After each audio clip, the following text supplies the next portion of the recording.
A lot of people really want Kang's story to finish in the MCU. Well, a lot of people really want Kang to still be the main big bad, but hey, we have Doctor Doom now. But people are wondering now, well, what happens to Kang? What happens to his story that Marvel Studios was setting up? Will he just go away and Marvel never mention him ever again? Maybe telling us that the TVA took care of Kang, much like they showed us at the end of Loki Season 2. But for somebody who was supposed to be such a big threat, simply saying the TVA took care of him when he was the one who started the TVA doesn't really work for some fans, myself included. A lot of people think we need some type of closure with the Kang story, and I think Marvel is going to give it to us, and I think it's going to kind of come in the form of Ant-Man. We just heard a report from Daniel RPK that Paul Rudd is reportedly going to have a very important role in Avengers Doomsday, and this seemingly lines up with what Marvel Studios just showed us at Destination D23, a big Disney event that took place over the weekend, during which Marvel showed us kind of a sizzle reel montage of clips from previous Marvel movies, previous X-Men films, and the Fantastic Four. But the Russo brothers, who are directing Avengers Endgame and Secret Wars, came out and delivered a message with Paul Rudd. So much like he did in Avengers Endgame, he might have a really big role to play in Avengers Doomsday. And I think it might have to do with Kang, and I think this is actually the reason why people might trust Doctor Doom in the beginning of the film. We've already heard reports that Doctor Doom is going to manipulate pretty much everybody, which is something we expected, and he's going to do this with his face. Robert Downey Jr. is returning to play Doctor Doom for a very specific reason, and him looking like Tony does tie into the end of Avengers Endgame, so say the Russo brothers. So the fact that he looks like Tony is probably how he's going to manipulate people. But another way I think he does this is by stating that Kang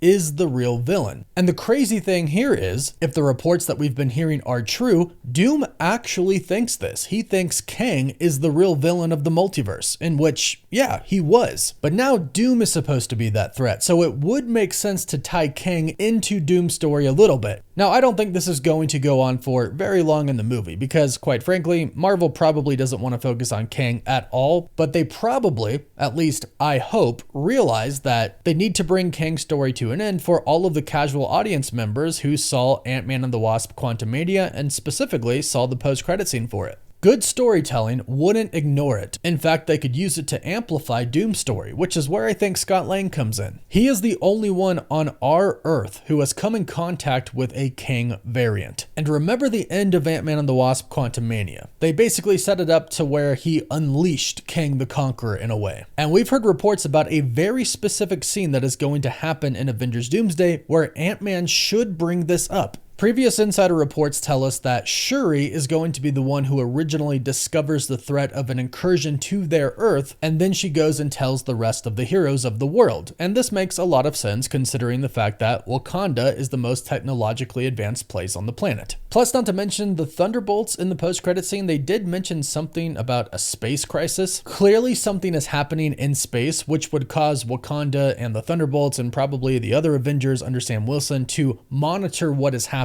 Plus, not to mention Captain Marvel and Thor. Captain Marvel knows that Monica is in another universe, so she knows about the multiverse essentially. Thor is also said to be told about the incursion by his now adopted daughter, Love, who is reportedly kind of tapped into the universe because she is essentially almost an offspring of Eternity. She has some of Eternity's powers in her. So clearly the Avengers and all the heroes of the world are going to get together and talk about what is about to happen, an incursion. And this is where Scott Lang could say what he learned about the multiverse, specifically about this big evil villain Kang, who wants to rule the entire multiverse and who has actually destroyed many universes in the past. And it would be nice if he did indeed try to warn them about the guy who said that he's killed many Avengers so much that they all blur together. But this movie isn't about Kang. Well, not anymore. It's about Doom now. So enter Doom in the 616 universe, where we believe that he will use the fact that he looks like Tony Stark to manipulate the Earth's heroes. He will say that the multiverse is indeed in danger, where Ant-Man would mention Kang, where Doom would go, yeah, Kang or Kangs were the big threat to the multiverse, but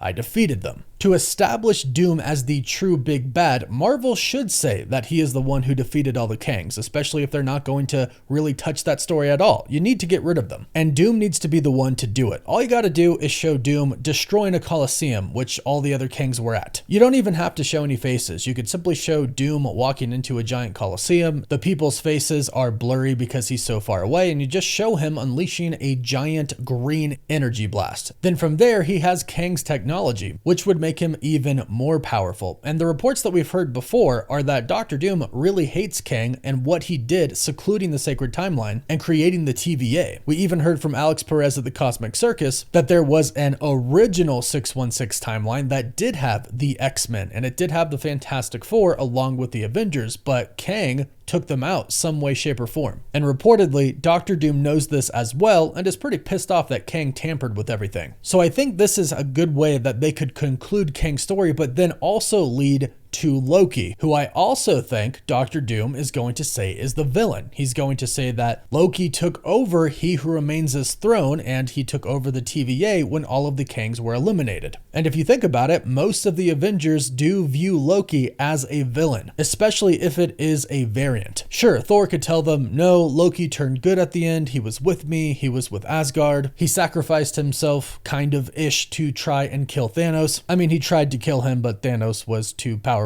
for him and he killed him, but he did still sacrifice his life. But this is a variant. They know that their version of Loki is dead, and most versions of Loki are probably bad. And since they have realized that the multiverse is in jeopardy and their specific Earth is about to have an incursion, Doom coming in and confirming to Scott Lang that he did indeed fight a Kang the Conqueror and got rid of all of them would make them all trust Doom. That is until the Fantastic Four show up. That's probably going to be the big one. The Fantastic Four show up and say, Dr. Doom is not a hero. In fact, he took our son. He literally kidnapped him. But then you could still have a little bit of doubt because the Avengers and them, they don't know the Fantastic Four, and they probably don't know if they can trust them at first either. But that's where the X-Men come in. We know that Doom is going to attack the X-Mansion, and we know that it's going to be a pretty big battle because we've seen the leaked set photos with a bunch of destruction around it. So when the Avengers finally do go to that X-Men universe to try and get Monica Rambeau, the X-Men will explain that Dr. Doom attacked them. And this is where it's all going to kind of start to piece together. And then finally, the final piece to the puzzle is Loki's multiversal Avengers team. We've talked about this a lot recently, but it's most likely going to be Sylvie, Deadpool and Wolverine, X-23, Channing Tatum's Gambit, and hopefully some other variants from the multiverse. Loki should see what Dr. Doom is doing, so he dispatches his team to try to stop him, and that's when this team runs into our heroes and the X-Men. From there, they'll explain Loki is not bad, he's actually holding the entire multiverse together, and perhaps they can even mention Yggdrasil, because then Thor will start to realize, wow, Loki's glorious purpose wasn't to rule all, but to actually free all, allowing all of the branches to come out of the timeline, giving everybody true free will. And that's where they should explain that if Doom gets to Loki and he dethrones him, then everything gets destroyed, which ultimately I do think happens. I think the entire multiverse gets destroyed, except for one thing, and that thing would be Battleworld, a world that is a bunch of different remnants of universes combined, and that'll take us into Avengers Secret Wars. So this is my theory about how they could actually tie in Ant-Man's huge important role to Dr. Doom actually getting rid of Kang the Conqueror. I think that important role is to warn the Avengers that there is a new massive threat out there, and while they might think it's Kang at first, ultimately they'll realize that it's Dr. Doom. So go ahead, let me know what you think about this in the comments down below. Do you think Ant-Man's role has to do with Kang or not? Let me know. Don't forget to like this video and subscribe so you don't miss out on any of the latest Avengers Doomsday news, rumors, or leaks. You can also find us on TikTok, Instagram, Twitter, Facebook, and Snapchat. And as always, thank you all so much for watching.